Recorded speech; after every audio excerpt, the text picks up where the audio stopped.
Hello, everyone. I'm Carliss Chatman, and I'm your host of Getting Common. In my day job, I'm an associate professor at Washington Lee's Law School. Today's episode features New York Times bestselling author Xochitl Gonzalez, who will speak with us about her book, Olga Dies Dreaming, her other writing, and the importance of diverse voices. I'll start by having her introduce herself. Hi, I'm Xochitl Gonzalez, and I am the author, as you said, of Olga Dies Dreaming, as well as a contributor to The Atlantic, amongst other magazines. And I have an MFA from the Iowa Writers Workshop, which was a post-40 get for me, and a very recent, a very recent addition to my resume.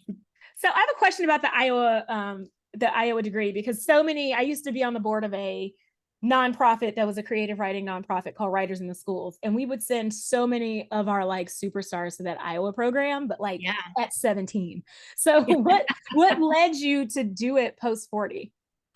I sort of decided at 40 I was going to take up writing, and I think coming from kind of a lower income background, I'd say that school has been a friend to me. Institutions have given me space to sort of understand systems and figure out how things work. And so I decided I did a writer's program, like a summer writer's program that was like a mixed age kind of, people take 2 weeks off and go up to Vermont. And it was very helpful. And so it's like, I'm going to apply for my MFA, and I'm only going to go a place where I can get funded. And so Iowa is fully funded. They give you a grant to live on in addition to it being free tuition. And it just seemed like a great time to get off the hamster wheel of adulting and figure out how to remerge. And because it is so prestigious, I was nervous about moving to Iowa because I'm a lifelong Brooklynite. And one of my friends reminded me that it would probably take me twice as much time to get there through any other route. And I think she was right, because I sold the book my second semester of the program. Oh, wow. Yeah. So I made a lot of use of my time. Very, very good use of my time there. So did you finish the entire book in the first semester, or was it? No, I walked in with like 200 pages that I wrote in the mornings and on weekends while I had my day job. And then, and so I walked in with like half of it, but then without any responsibilities or needing to work or even teach my first semester, I just really dove in, and I was so homesick. It was a lot, my novel takes place in Brooklyn. And so it was kind of fun to spend time with my imaginary friends since I wasn't near home. It's fascinating. I had the same experience when I first started teaching. I was so super productive because I was used to writing while practicing law. And it's like, it felt almost like vacation to be able to just write and even teach one class. Right. I know. Well, I think that's right. And when you live so intensely, in that state of career adulthood, and yes, even that intensely where you're living through adulthood with your obligations to family and friends, plus your professional obligations and all, just taking one thing away suddenly makes you feel like you have all of this time. It's really amazing. Yeah. And I took my friends, family, and my job away. So it was a lot of things. Well, I tell students all the time, sometimes you just need to relocate. If I'm stuck, I just go write somewhere else. And I can maybe crank out 5,000 words in a day if I just leave people and leave. That's right. And it requires removal, but removal requires discipline, right? Yes. And I think that's the hardest part. Removing oneself from the day-to-day requires a certain amount of discipline and commitment. And I think that's sometimes the hardest thing to do. Absolutely. So I would like to discuss the importance of diverse voices, and what I find interesting about all aspects of your writing, because I first discovered you in The Atlantic. And I discovered your article about quiet. And I'm curious what motivated you to write about how we culturally respond to noise. Yeah, so I think I have been, well, as I mentioned, I've been living in Brooklyn my whole life. And as most people know, because it's become like a brand name now, synonymous with, I don't know, artisanal cheeses and frankly, white people. And it was so not that, and luxury high rises and all these and cool hotels. And when I was growing up here in the 80s and the 90s, it was very ethnic. Even our Black population was very Caribbean. It was very immigrant ethnic. it was very working class, like extremely working class. Like we had two neighborhoods, and I remember a teacher of mine saying that you reside in Brooklyn Heights and Park Slope, and everywhere else in Brooklyn you just live. Like, you know, and so like, we had two kind of fancy neighborhoods, and every place else was just very like regular or industrial or underdeveloped. And what I've noticed happen is that it isn't just that things have gotten quote unquote nicer aesthetically, it's that with them has come a cultural shift in how you're what is considered like good behavior. And suddenly it's like where I would go, let's say, to the Fulton Mall at 4 o'clock in the afternoon, which is a retail strip that's always been a retail strip in Brooklyn. I would expect, if I don't want to be around like kids screaming and yelling at each other, high school kids screaming and yelling at each other and coming up with like their after school plans and like playing music on the radios, I should not go to the Fulton Mall at 4 o'clock. Like that is what happens there. I should go at another time. Like, and instead it's like, no, now we need to police this behavior. I don't like that. That's unpleasant to me. And so I'm going to police this behavior. And so what's happened is there's been a sort of establishment of an increasing level of desire for quiet, which I think is just a different cultural aesthetic. And I get, you know, when I published the piece, I got a lot of people like saying, well, I was poor and I like quiet, or I'm like a Black woman and I love quiet. And it's like, I don't think that it means that you can't love quiet, but you also, I think in general, my point was more that I don't think that the sounds of other people living life is a bad noise.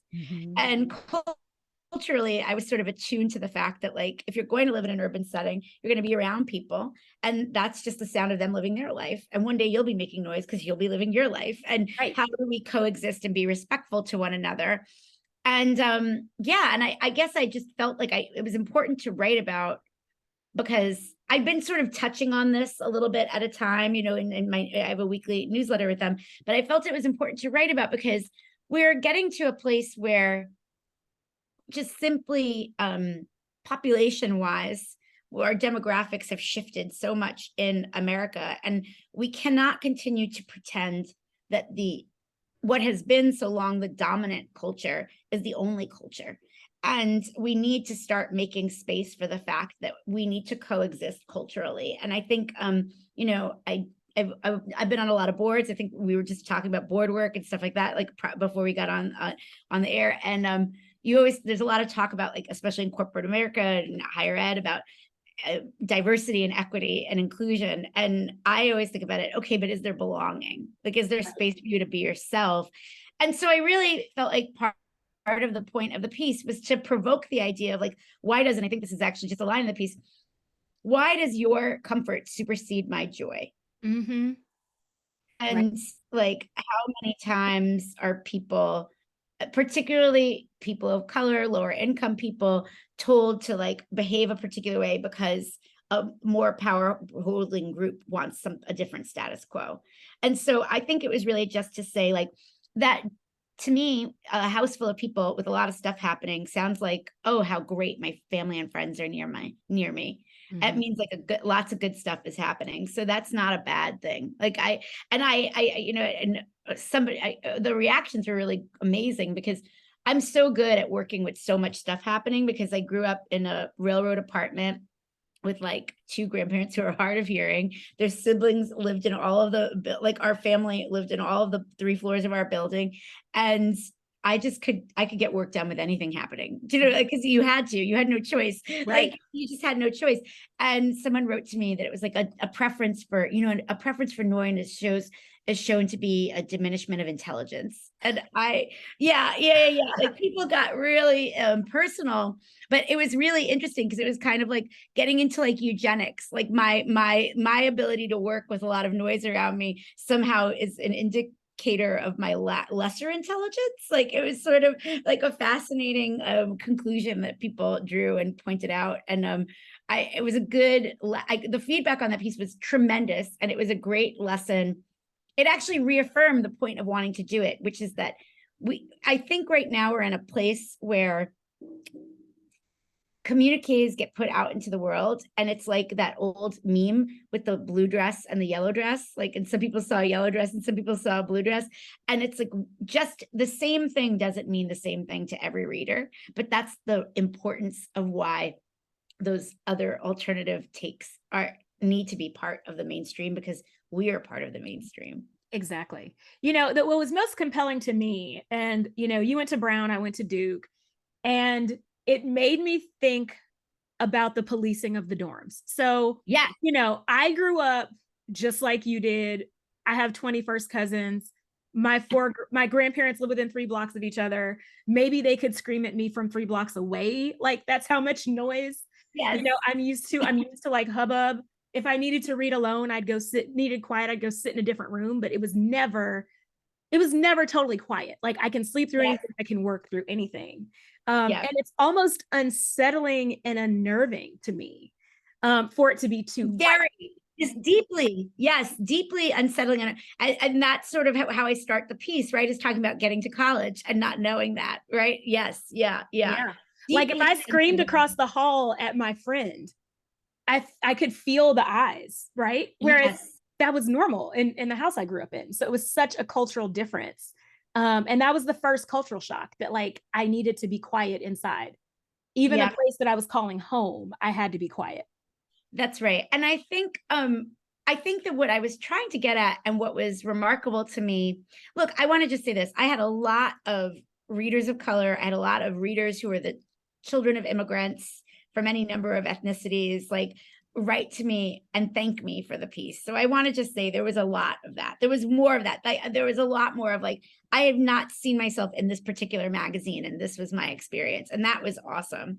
But in the negative blowback, what shocked me and what made me double down, frankly, on all of it, was that I write about feeling isolated or not belonging, and the sense of shame that comes when people shush you, like when your peers shush you, like how shaming that is. And there was zero empathy for that shaming. And that's what I found so fascinating. There was so much attacking me for attacking quiet. There was more of a desire to protect a sonic aesthetic than an empathy expressed for the idea that a young teenager had been shamed. And that, I think, is the greater ill that's going on in our culture right now. Wow. No, it's really, really fascinating to me that, the backlash of something as simple about quiet, right? It feels like something so simple, but like right now I live in rural Virginia, and there are times like I have TVs on, I have noise machines on. It is unsettling. It is so unsettling how quiet it is to me. Yeah, it's like I'm not on vacation. Why do I need to be this quiet every day? Like, I'm trying to be alive. That's right. That's exactly right. And I think really the point really is just that it is not, we don't all come with the same thought about good and bad, and positive and negative. And it's equally important. We can no longer assume that what was the status quo is the status quo, and that that's equally important. And to question that, and to say we have equal rights to have things the way that we like it.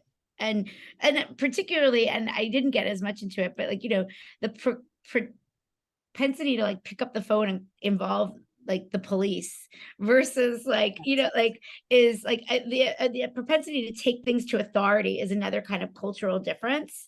And it was just a really intriguing thing that I think is not even just racial or ethnic, but it's just sort of the difference between feeling othered and part of the system. Right. I was talking about the piece with a friend of mine, a queer friend of mine, and they were saying how they had somebody that broke into their apartment building, but they knew the woman from hanging outside of the bodega, like on the corner. And so they went to the bodeguero and they were like, what's her story before I call the cops? And they're like, actually, her brother is a cop. And so he calls the brother. My friend calls the brother and is like, you need to come and deal with your sister.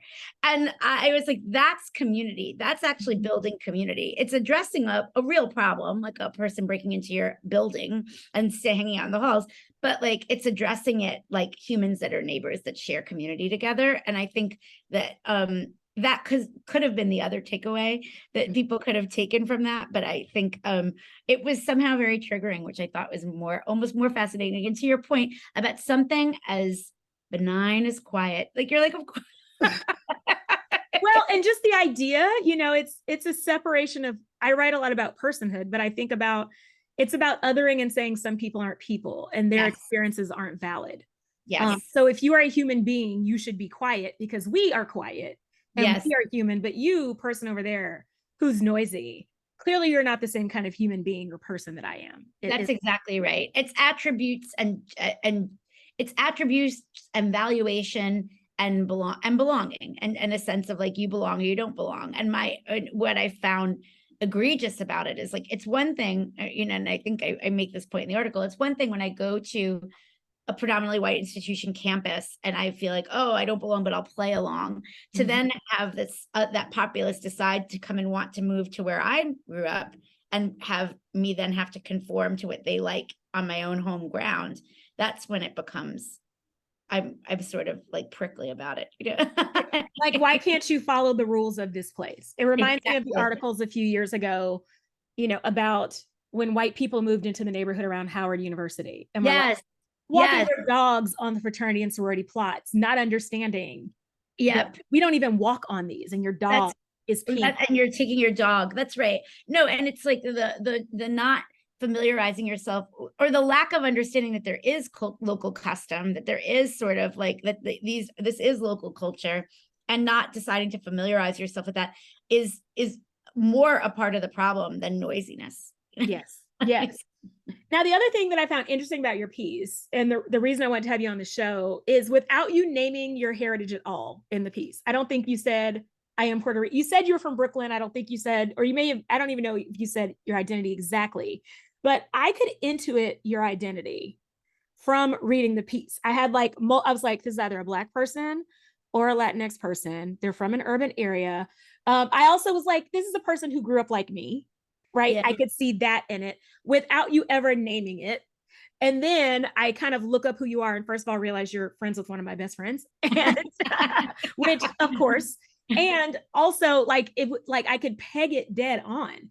And so do you feel like it's possible for someone to have like interviewed you and gotten the same thing, or to have observed the culture of Brooklyn and been able to write the same piece? Or is it necessary for people like us to be writing our experiences in the mainstream? That's such a great question. I want to say, I think it's necessary for us to be doing it. It's not to say that it couldn't have come out, but like, again, there was an argument that I had with one of my editors on this piece, actually, that I thought was really interesting. And I'll either get in trouble or I don't care. I think the answer is I don't care. But like there is, when you are on the outside of an experience, what you judge as being the salient points is often out of sync with the values of the people that had the experience. So for instance, I am writing at a predominantly white publication, and I had two editors who were white on the project, and I did not want to name my school that I went to. I felt by saying an Ivy League school was enough because it conjures an image that was general enough. And my point was that I didn't want to put a brand on it that then for people distracts them by thinking, well, this school is about this thing, or this is like that, or this person must be this type of person, because I was writing this for the non-white / lower income reader of the Atlantic, which exists, right? And I wanted them to see themselves in their experience, whatever predominantly white school they went to, or that they chose not to go to, right? It's like this is what I didn't go to. And there was so much pushback for me to name my institution.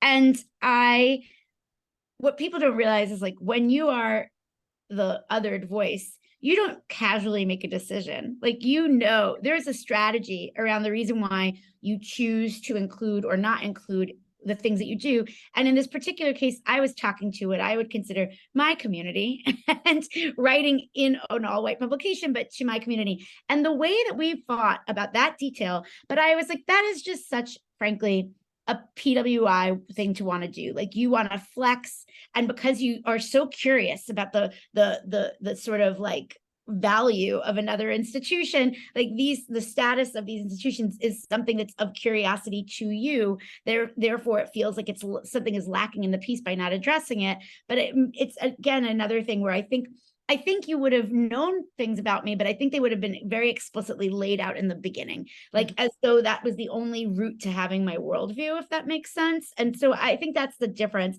Whereas I think I understand that there's a little bit more of a subtlety to it, and it's like, because even as I was writing it, I think you finally know my identity by the end, because I'm in the Puerto Rican Day Parade at the close of the piece. But like, the truth is, when I thought about it, I was like, why did we, if I had to break it down, why was the summer noisier? And it was like, and I was literally in my much nicer house that I live in now. And I was like, oh, I was like, because I was like, I have freaking ACs like in my wall. Like I have like basically a central AC. Like I was like, I used to have the windows open. We didn't have AC. We had a box bed, and I was like, so the first thing was kind of class. And then, well, what were you hearing? And then what were these things? And then so there's like there's a larger tent that folds into that, like that I think on the one hand was very specific to my experience, but I know is common for many communities, right? Like, and many types of upbringings that are all, that said, situated outside of kind of the sort of elite higher ed PWI, like, trajectory to sitting in the same space that I might be sitting in and writing from. It's interesting that you emphasize the PWI issue, because I had friends read your article and say, this is why I went to an HBCU. Oh, if that was your experience, yeah. if like you were shushed in your dorm, or if you were shushed in the library, this is why I went, this right here is why I went to an HBCU. And it's not something I'd ever thought of before. I think you get, some parts of being othered at a PWI is like the death of a thousand cuts, where I kind of forgot about being shushed because, someone had hung a noose, right? It's like, right.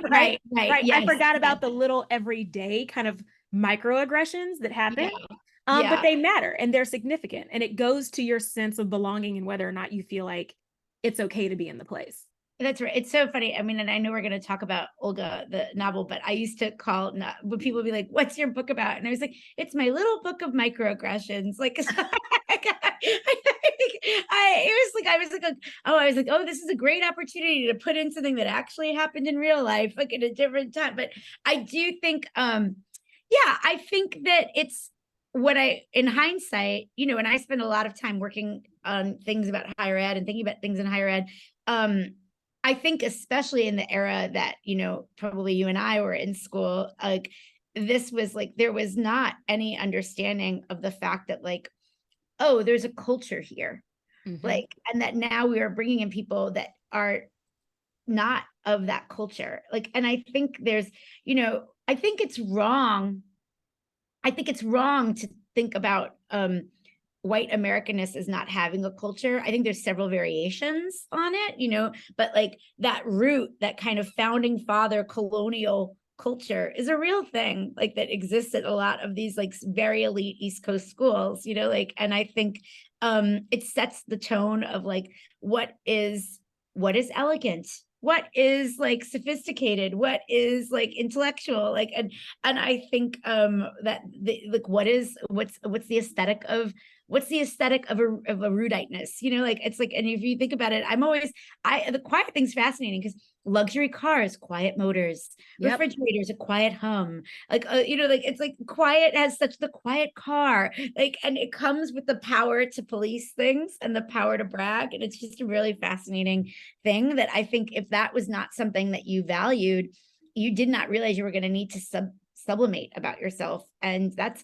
actually a very hard thing to sublimate. And the result often, particularly I'd say in the 90s and in the aughts, I think schools have gotten better about thinking about these things, is that the student body ends up self-segregating to find comfort and safety, right? And to avoid those feelings of shame and to just be your full self. And it's just outside of where the mainstream campus is happening. Yep. Like we all lived on Central Campus. Yeah. Right. We all lived in Central Campus apartments. One, it was cheaper than a dorm. Yeah. Could stay all year round. Yeah.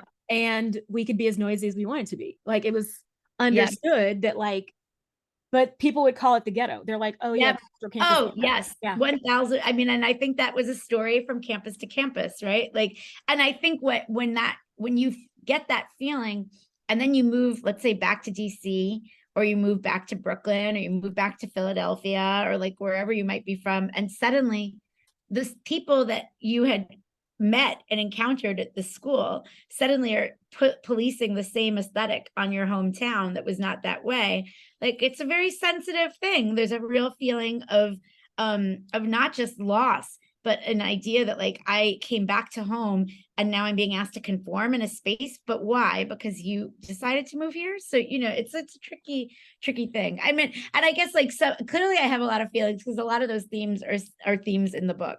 They are. And I found, that's why I wanted to start with this and weave it into the book. And one thing I didn't put in our Q&A, but I want to talk about briefly, is the history of Puerto Rico, which is pivotal in the book. I was telling her before we started, I knew nothing about the history of Puerto Rico.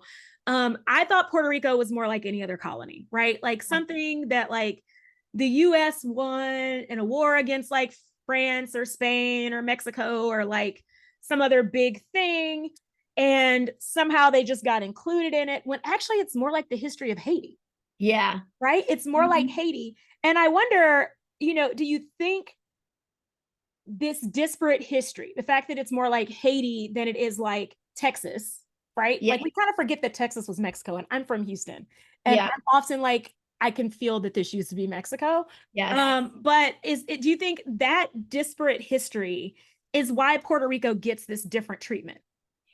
I think it absolutely is, but I also think it's because well, first of all, we do ourselves a disservice in America by not studying Caribbean history along with American history, because it's just as part of our history of slavery. It's just as much a part of, like, it's a pivotal financially, we are interlocked. There's been so much American intervention, like in almost all of these places at varying places, pieces in time, American puppet string pulling, I mean, what we just came out this summer about the role of Citibank in Haiti was just outrageous and reminded me, to your point, so much of what happened in Puerto Rico. But I think the real reason is because we are still actively exploiting Puerto Rico and opening it up to exploitation, and not just by way of disaster capitalism and crypto miners scooping up land and privatizing beaches. Like, actively our government, like we still impose the Jones Act, like, which forces people to pay a premium on produce just to get basic fruits and vegetables in their lives. Like we force this through, like, not having changed there's taxation without representation to Puerto Ricans unless you actually move there, and then you don't pay tax. So it's we are still actively exploiting the island. And I think the reason why it doesn't get the same attention is because it might actually upset people and outrage people. And part of why I wanted to write about it was I felt, at its very basis, I think, like, when I was kind of coming to this and I knew that this was going to be the larger backdrop of what the book was about, I very much in the air was, voting rights restoration for, restoring convicts' voting rights as they should be. And I started to think about the fact that, like, if we care about this as an issue, which we all should, right, because it's like a basic right of citizenship, then we should all also care that that's a right that's stripped of people, because the absurdity of it is outrageous. That, like, you could then move to Florida and get recruited as a Republican and vote for Ron DeSantis, and it's like, because you move to Florida because some crypto miner wants to privatize a beachfront,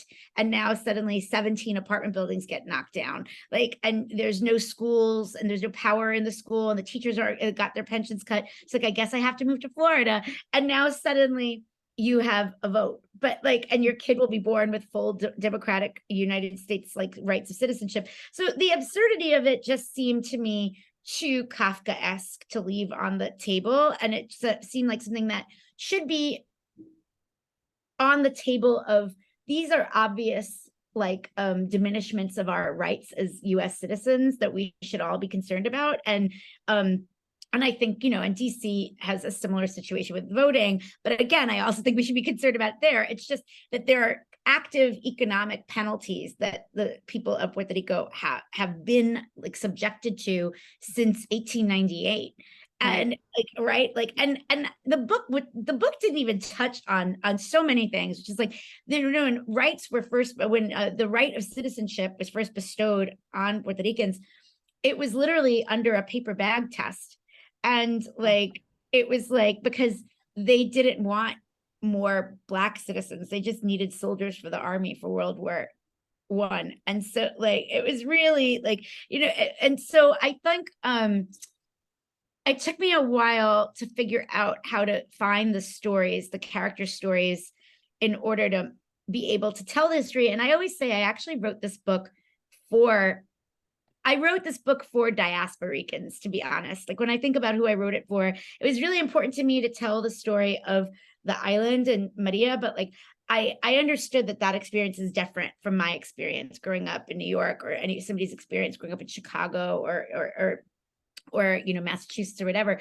I think to me, I didn't explain, for instance, I made it a point to not explain what coquito is, but I put the history in there. And activists have a tendency to over teach you history all the time anyway, but because we Puerto Ricans in the mainland are stripped of our own history. We aren't taught this either. We are in the same curriculum that you're having. And unless your parents are like my parents and sending you history books, forgotten history books, it's you were not getting this. And the idea that it's I think what I felt was the most important work, it was a restorative. And I think about this with a lot of my fiction and a lot of my writing in general, but especially fiction. It's restorative narrative work, because there were activists. The Young Lords were trying to say no, we're not going to let this economic subjugation that we're experiencing in urban centers alongside as we're coming to these communities, have you then allow us to be defined as broke and lazy and this and that. We're going to expose what you're actually doing to us and putting us in buildings with lead paint and defunding our hospitals and and not cleaning up our garbage in the neighborhoods where we live, and say there is actually a lineage of the title of the poem comes from one of the New Rican poets, Pedro Preti, and Puerto Rican Obituary. And it's to say this, if you like this book, this is a book in a lineage of the diaspora creating art about our experience, of the diaspora saying, no, this isn't enough. This isn't good. Of the island saying, no, this isn't good, through art and through its people. So I think the history was also just important to remind us all that we have to reject the narrative that mainstream America has created about Puerto Rico and about Puerto Ricans in the diaspora as well. Before I read the book, I also was just assuming that Puerto Rico was like DC as well. Yeah, right. Yeah. And what they do have in common is a majority population of color and disenfranchisement. But beyond that, although, DC history is interesting in that parts of Virginia used to be DC, and then they wanted to keep their slaves. So they decided to leave the district. Right.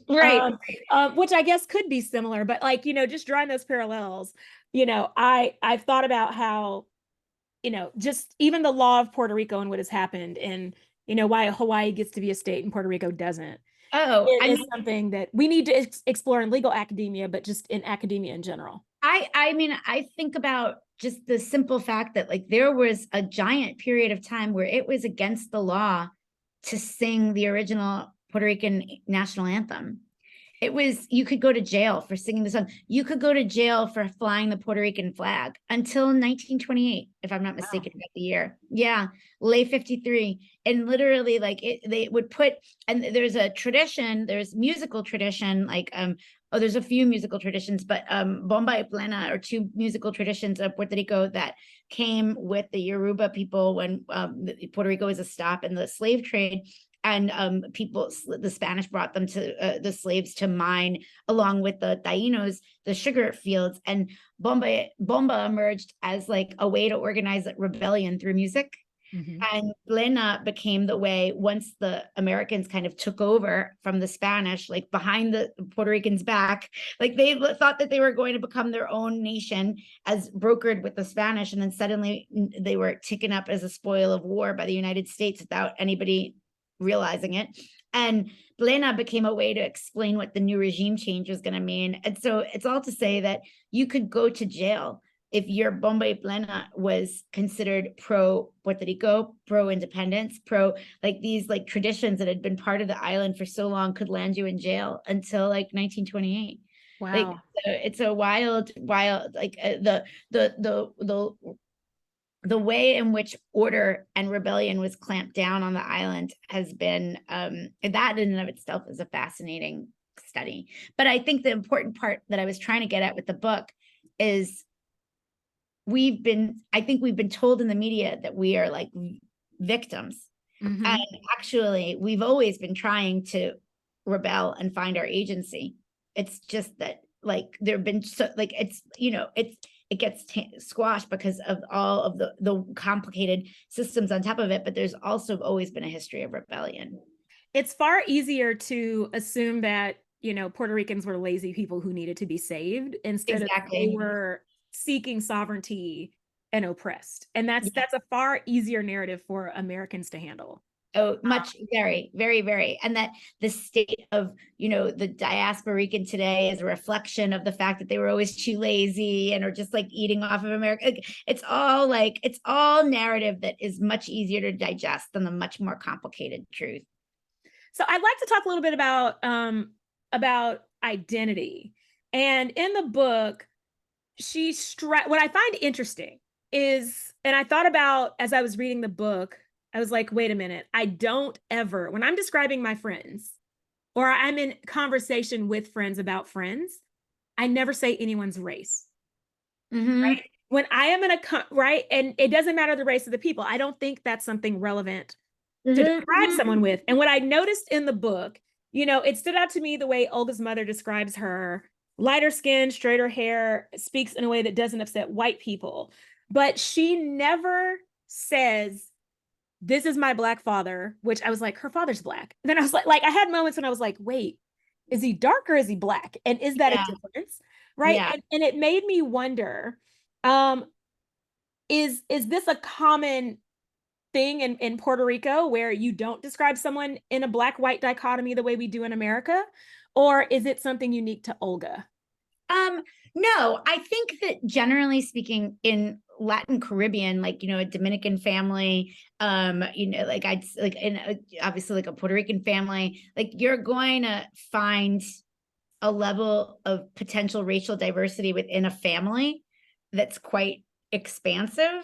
I wanted to leave it vague enough for people to decide in their own minds, like how that person might look. Like, you could turn to the back flap and be like, she must look like her. Or you can have it in your own head. Like, I thought the other thing that I found fascinating was that, how people pictured her shape, like how thick or thin they found Olga in their minds to be. But I had a really great conversation with a Caribbean writers podcast, and the writer was like, thank you for writing about colorism just amongst Caribbean people. Because it's in general, because of the origins and the history of the Caribbean, you can find a family that just has a lot of racial diversity in the way that somebody turned out, right? It's just like and the way that the deck got stacked. And so I wanted to, though, at the same time, talk about that, but also talk about what are the paths that get paved easier for the person that looks like me versus like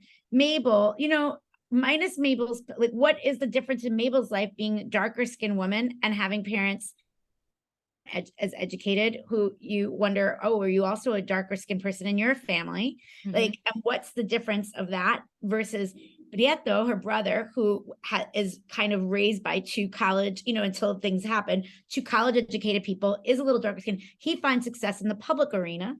Like, what are the different roads? Because there's so much, it's also like a subtle, and I can't remember if it's actually in the book or I had to take it out for space, but like it's a subtle damnation on public schools, because there's so much and when I've talked about this book with other New Yorkers or other New York kids like of color, like we've all been like, oh, like you're really pointing the finger at the teachers, because there is so much implicit bias that particularly used to happen, like where it was like, oh, I'm going to call on you, or you sit in the front.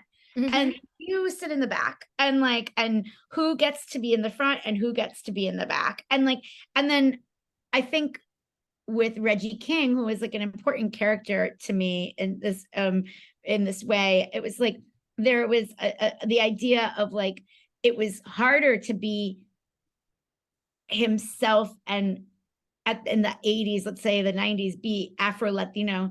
And it was something he had to like step into. Like he actually found more ease just like simply like cleaning up his identity to fit into the binary of most conversation, right? It's like I can make my way this way and I can make my way that way. And I don't know that I think of Olga as ever passing, but I think it's like, why was she the door welcome to her in a PWI, like in a predominantly white space? Like, what is it that, and it's like, in fact, if anything, I think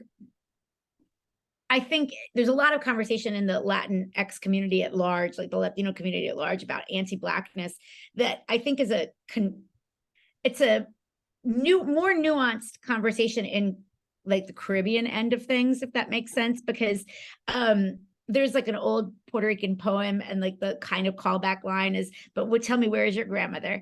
And it's that everybody, like people could go out and pass as though they're like related to the Spanish, and then they're hiding their Black grandmother in a kitchen, you know, like, and that's like the gist of the poem.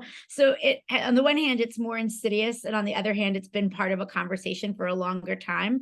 And I think I wanted to make sure that that was part of what I was talking about here, and that what I think is interesting about Olga is that she doesn't necessarily, because her mother makes it very clear and impossible for her to forget, she never is in these other rooms and not aware that if she was a little bit darker, or didn't have her hair straight, or didn't do X, Y, and Z thing, that maybe she wouldn't have been asked to be there. And her palatability is part of what allows her to be invited into the room.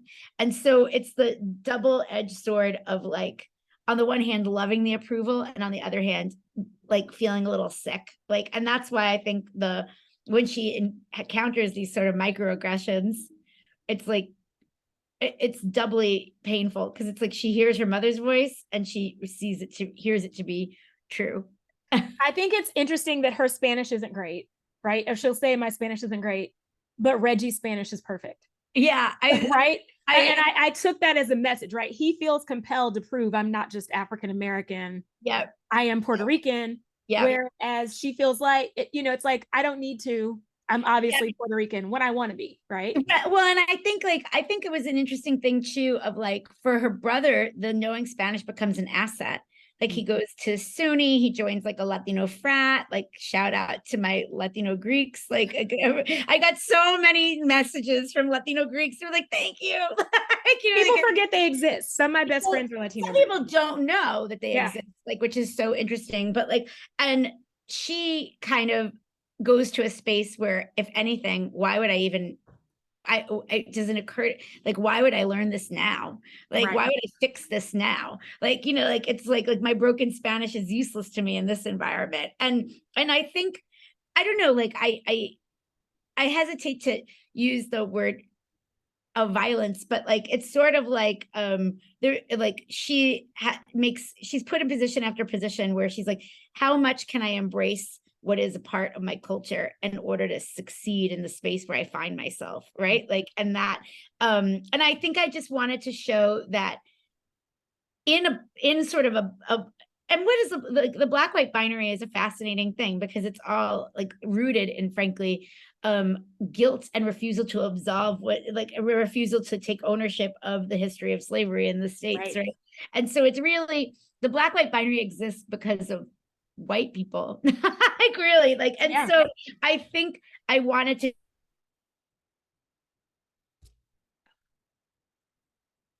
leaves other communities, like in terms of navigating that, and like particularly the Caribbean Latino community, and particularly the Puerto Rican community, right? Like, and I that was like that was like an intriguing thing. And also I just thought it was like, I've been really moved.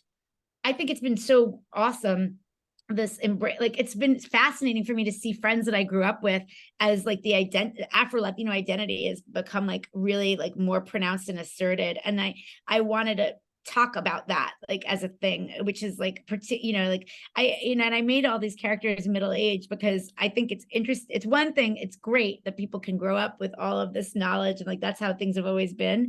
But it's like the reality is there's a lot of people that are like, what I guess people are saying I could be this or I could be that, but like how do I navigate that? Like my values were rooted in this other thing. Well, I think it's important that they're middle-aged in that when I think about my own family growing up in Texas, it doesn't matter if someone's biracial, they're Black, right? So, it's like, oh yeah, that cousin, it doesn't matter. Like you're in this family, you're obviously a Black person. And it makes me think about like Julian and Joaquin Castro and how when people found out they didn't grow up speaking Spanish. Oh, I know. And I had to explain to people why in Texas you would not grow up speaking Spanish. Most of my friends my age, their parents intentionally did not have them speaking Spanish at home. Well, it was always for assimilation and race, like their own experiences of racism.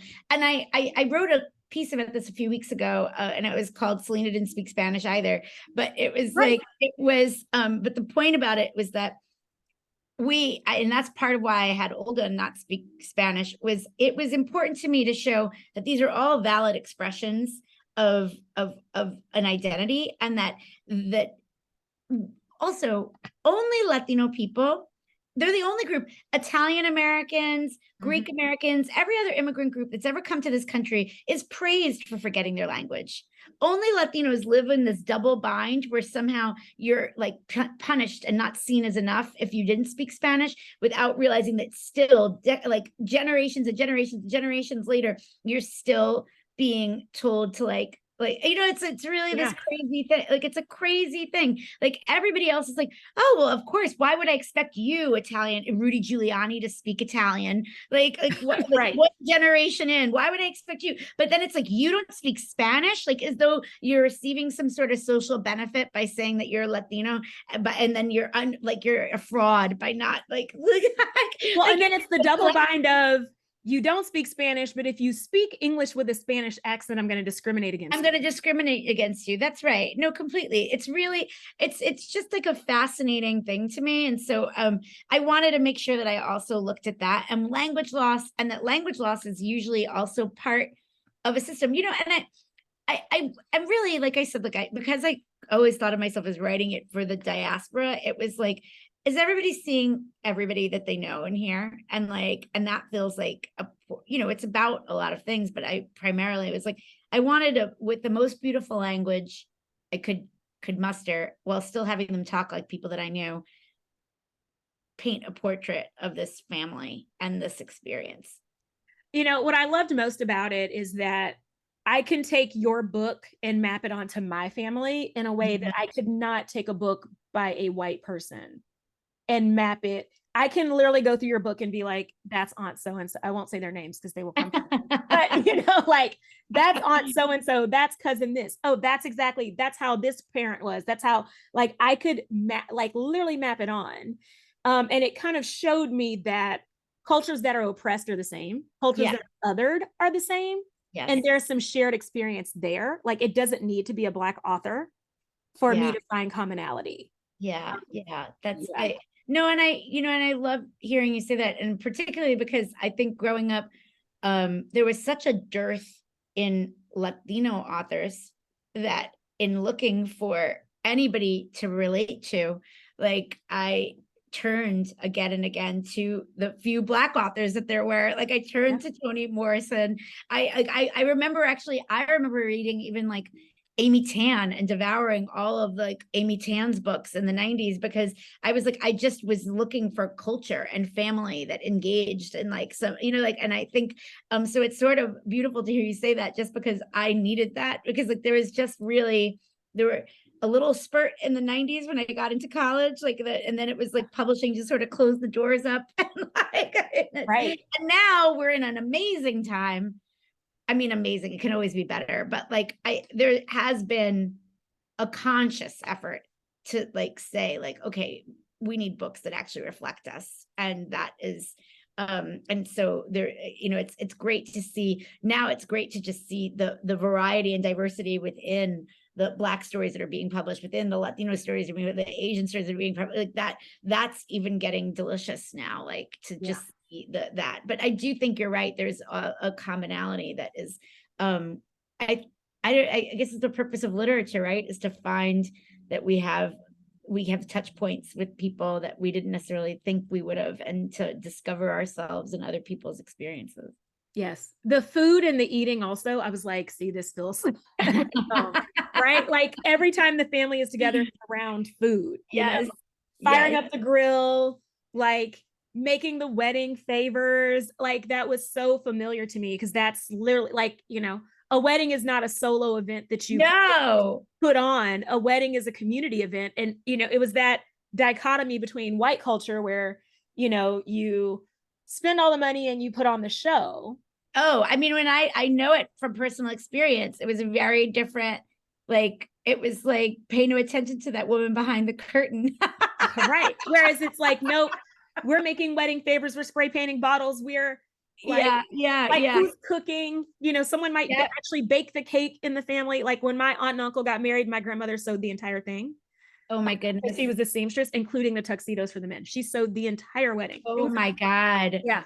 Wow. Yeah. But that was the norm, right? It was that either someone's grandmother or someone in the community was contributing to the wedding. It was a communal event, not a show. Yeah. And that cultural similarity too stuck out to me. Yeah. No, that's like, I love that you said that, because it was something that, again, like I had worked as a wedding planner for many years. I didn't really want to make her a wedding planner. And then at the same time, it just seemed like such a great way to talk about class. And also, upon self-reflection, I was intrigued in this about my own self. And I was like, I think this would be an interesting thing to explore with this character, about like choosing an occupation where you find yourself subservient to your peers, like, you know, in service of your peers. And how did she get here? You know, like I was like, and so, but I did always find it fascinating. What was the point of the wedding? Like when my family would have them, or my business partner who's also Latina, when her family would have them, versus what we were doing for our clients, you know, and like, and they really had completely different purposes. And a lot of the time they had completely different purposes. And so I wanted to sort of show that in some way, and letting Mabel get married seemed like the right way. And she's also just like one of my favorite characters. So well, and I think, you know, one thing I learned when I went to college was the idea that you RSVP to a wedding, like, right? Because in my family, if there's a wedding, it's just like the Chatmans. Yes. Maybe 4 people show up, maybe 10 people show up. Like, I don't know, right? Like, but I have 21st cousins. So it's very much like, obviously you were planning for you know, basically a fancy cookout. And like, I did that you would RSVP exactly. Yeah. The first time I got a wedding invitation that had like a number space, it was like, how do I know? Oh my God, that's so funny. Like, how am I supposed to know? Like, you sent it to the house and everybody like, is it all 4 of us? Is it like, do I take the who knows, right? Like, yeah, you just, and I think, you know, Nigerian weddings are kind of the same way. It's just like, oh, we could have a few hundred people. Who knows? Yep. Oh my gosh. Yes. Yeah. Now, what I want to close with is talking about place, right? And where Olga feels like she is her true self. So, you know, she's never been, or I don't think she's ever been to Puerto Rico, right? Is that? She went once with Reggie. Right. So that was like, so she was like in her 20s when she finally went. And it's like, and she remembers the difference in how, like, well, first she could see immediately that they were not the same. Like, you know, you never feel more American than when you like sort of like go to a place that you're of, like, and you know, and then Reggie was speaking Spanish, like, you know, but to that point about discrimination, nobody was expecting Reggie to speak Spanish, even in Puerto Rico, like, you know, like, so like these things are real things, like, you know, but then they were like disappointed when she didn't. And so it kind of made her, like, other than the music, it made her feel like, I'm not up here either. But and so like Brooklyn and the sort of idea of like what Brooklyn meant, which is like, you know, community, like home, like being there for each other, like this idea of like having somebody's back. All right, fine, I'll front you the money for this thing. Like sort of accepting, ironically in the poem, like he talks about like accepting you home is where people accept you for who you are, you know, and like, and I think that for her was what Brooklyn felt like. And she's in sort of an existential crisis about a lot of things when we meet her, because the place is changing. Like she's feeling she's gotten to a tipping point about her job where it no longer, the money, the thrills have gone, like, you know, the money's wearing off, like this, that. And then she meets another guy from Brooklyn who had also been a non-white person at a predominantly white institution, who also is from, you know, grew up there, like got all these things. And it's almost like she relaxes because she's not speaking she can speak shorthand. She doesn't have to do the affectation that she does for clients. She like can kind of talk the way she would to her family or to like an old friend. And he comes with very fresh eyes on her life. Like, I think because of the comfort, like, and it just sort of, he ends up being kind of the pebble in her shoe that forces her to look at things a little bit askance. Like, and it's just this shared idea that he values the things that she values. And those are the values of like old Brooklyn that she sees going away as the place, you know, people that are getting displaced and they're being replaced by people that don't care about these things, you know, like, and I think that is like a real thing. And it's definitely, people always like, I wrote this book rather quickly for a novel of its length. And it was really because I felt like it was disappearing before my eyes, if that makes sense. And I was like, I need to say what it was in this moment. And like, I'm working on, I'm trying to work on a documentary about my old neighborhood where Olga lives. Like, I used to live in Fort Greene. I live in Clinton Hills. I moved like 10 or so blocks away, but I lived there for like 16 years or so. And when I moved there, what the draw was, I'd started this business and I was like, everybody I met was like a person of color or French. Weirdly, I have no idea why so many French immigrants moved there, but everybody was kind of an artist and doing these very artsy things. And like, there were all these little nightclubs stashed here and there and like places to go after hours. And it was like, oh, we were just having the time of our lives. It was like Paris and Brooklyn, really, frankly. Wow. And it was amazing.